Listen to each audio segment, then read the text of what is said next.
আমাকে রাজীব দ্বারা পাঠিয়েছিল নন্দীগ্রাম। সেই নন্দীগ্রামে 1 মাস কাজ করেছি।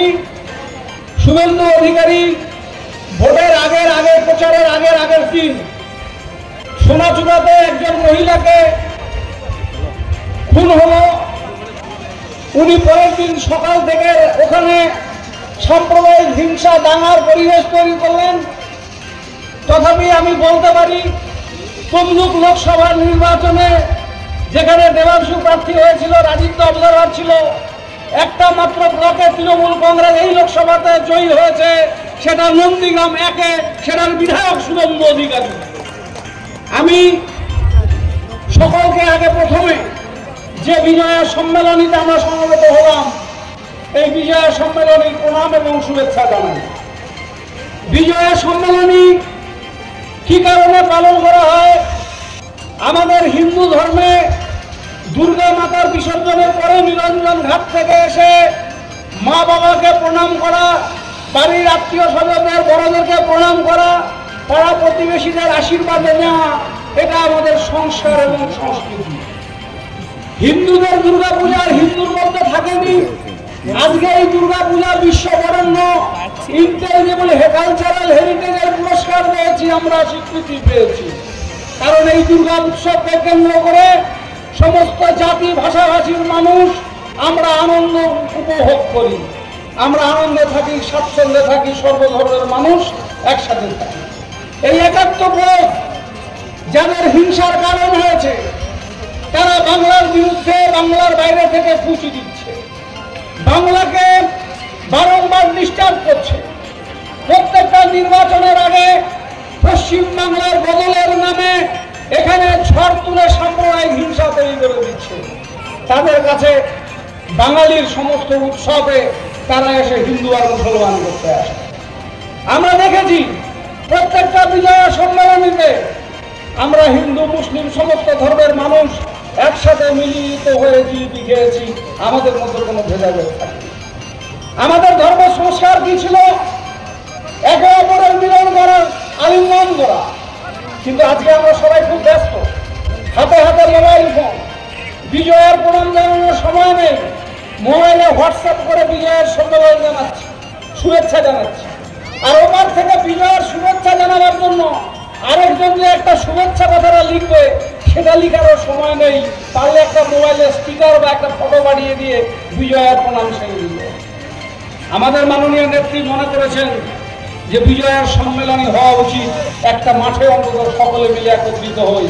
আমি আহ্বান বলতে পারি, আজকে যারা এই সভাস্থলে এসেছি, যারা আমরা তৃণমূল কংগ্রেস করি, আমরা একটা পরিবার, আমরা একটা পরিবারের ছাতার নিচে আছি, একে অপরের আত্মীয়।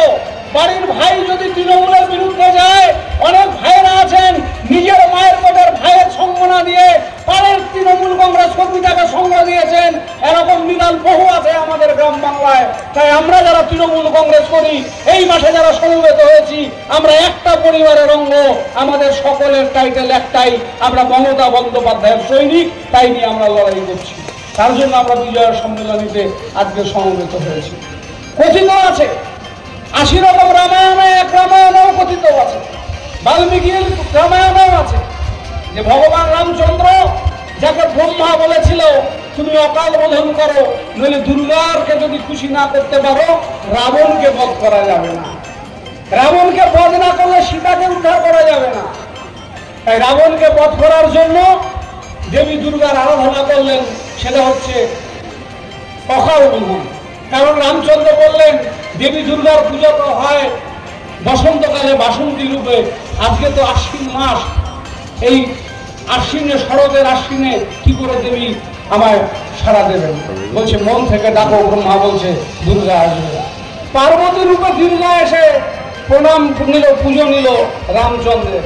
আর রামচন্দ্রের পুজোর গল্প তো সকলেই জানেন।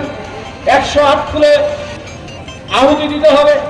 107টা পদ্ম ফুলের আহুতি দিয়েছেন সন্ধিতে, আর একটা পদ্ম ফুল পাচ্ছে না রামচন্দ্র পুজো। রাম দেখলো পূজা তো বন্ধ হয়ে যাবে, পূজা যদি বন্ধ হয়ে যায় দেবী দুর্গার আশীর্বাদ পাবো না, আর সীতাকে উদ্ধার করা যাবে না। তখন দুর্গা বলছে তোমার চোখটা পদ্ম ফুলের মতো। তখন রাম নিজের তীর দিয়ে নিজের চোখ তুলে এনে উনি দুর্গাকে আহুতি দিতে চেষ্টা করলেন, তখন দেবী দুর্গা তাকে আটকালো, বলছে দাঁড়াও, আমি তোমার পরীক্ষা নিচ্ছিলাম, তুমি কতখানি মন থেকে দেবীকে ডেকেছো। পাড়ায় পাড়ায় রাস্তায় রাস্তায় আজকে জয় শ্রীরাম শুনি, মিছিলে মিটিংয়ে জয় শ্রীরাম শুনি, কিন্তু রামকে কে মন থেকে ডেকেছেন কতখানি, তার পরীক্ষা যেদিন রামচন্দ্র নেবেন, সেদিন পরীক্ষায় পাশ করবেন কিনা সেদিন আপনারা বিচার করে দেবেন। ধর্মে ধর্মে বিভাজন লাগাচ্ছেন, সাম্প্রদায়িক হিংসা লাগাচ্ছেন, আপনার পূজা গ্রহণ করবে কিনা জানি না। ঘরের মাকে অসম্মান করছেন, জ্যান্ত মা তাকে নিয়ে বৃদ্ধাশ্রমে দিচ্ছেন, ঘরের মাকে অপমান করছেন, বোনেদের শ্লীলতাহানি হচ্ছে, বধূ নির্যাতন হচ্ছে, মেয়েদের আত্মহত্যা হচ্ছে, মেয়েরা ঘরে নির্যাতিত হয়ে রক্তাক্ত হয়ে থানায় গিয়ে বিচার চাইছেন। সেই মায়েদের পূজা না করে আমরা যদি মাটির বানানো দুর্গা প্রতিমার পুজো করি, আমার পূজা দেবী দুর্গা গ্রহণ করবে না। তাই রাবণকে বধ করে রাম যদি সফল হয়েছিলেন, তারপর থেকে আমরা বাঙালিরা দশেরা দিন রাবণ বধ করি। এখানে অনেক রাবণ বধ হলো, রাবণের মেলা, রাবণ বধের মেলা হলো, কুটিমারিতে করলাম, চান্দামারিতে দুটো করলাম, ভালো লাগলো। রাবণ বধের মেলা, মানুষ সব মিলিত হয়ে আনন্দে রাবণকে বধ করছে। আজকের দিনে রাবণকে, সেটা তো সত্য যুগে ভগবান রামচন্দ্র বধ করেছিল, তারপরে দাপর যুগ গেছে, ত্রেতা গেছে, এখন কলির মহাকলিতে এসে পড়েছি। এই মহাকলিতে যত বেশি ঈশ্বরের নাম ছড়াবেন, যত বেশি নাম সংকীর্তন করবেন, যত বেশি নামাজেরা করবেন, তত বেশি ঐশ্বরিক ভাবের পরিবেশ হবে। যে নিজের ধর্ম যত মন থেকে করবেন, নিজের ধর্মগ্রন্থকে যে যত মন থেকে পাঠ করবেন, তার দ্বারা তত অন্যায় কম হবে, তার দ্বারা তত কোনো অন্যায় অধর্ম পাপ হবে না। এটাই মানব ধর্ম, এটাই মানব ধর্ম। সেই মানব ধর্ম আমরা পালন করছি। এই মানব ধর্ম পালন করতে গিয়ে আমরা দেখেছি সমস্ত ব্যভিচারের বিরুদ্ধে একটাই মানবিক নেত্রী মমতা বন্দ্যোপাধ্যায়, যিনি রাস্তায় দাঁড়িয়ে তৃণমূল কংগ্রেসের ঝান্ডা নিয়ে মামাটি মানুষের হয়ে সাম্প্রদায়িকতার বিরুদ্ধে লড়াই করেন। সব পার্টির নেতারা, ভারতবর্ষের যত পলিটিক্যাল পার্টির নেতারা সিবিআই ইডির ভয়ে, ইনকাম ট্যাক্সের ভয়ে লেজ গুটিয়ে ঘরে ঢুকে গেছে। আমি কোনো পার্টির নেতাদের নাম দিচ্ছি না, সিবিআই ইডির ভয়ে ঘরে ঢুকে গেছে। একমাত্র মমতা বন্দ্যোপাধ্যায়কে বিজেপি বশ করতে পারেনি। একমাত্র মমতা বন্দ্যোপাধ্যায়ের ওপরে ভারতবর্ষের সমস্ত রাজনৈতিক দল তাকিয়ে আছে। তাই যেদিন মমতা বন্দ্যোপাধ্যায় দিল্লিতে গিয়েছেন, সেদিন থেকে আরেকবার নতুন করে ইন্ডিয়া জোটের নেতারা জেগে উঠলেন, আর সেদিন থেকে আবার মানুষ এক জায়গায় এসে নতুন করে লড়াই করার শক্তি সঞ্চার করলেন। ভারতবর্ষের পার্লামেন্টে দাঁড়িয়ে আজকে একমাত্র তৃণমূলের সাংসদেরা এসআইআর এর বিরুদ্ধে উত্তাল করে দিয়েছে সংসদ, যেখানে এসআইআর আমাদের কাছে একটা থ্রেট হয়ে দাঁড়িয়েছে।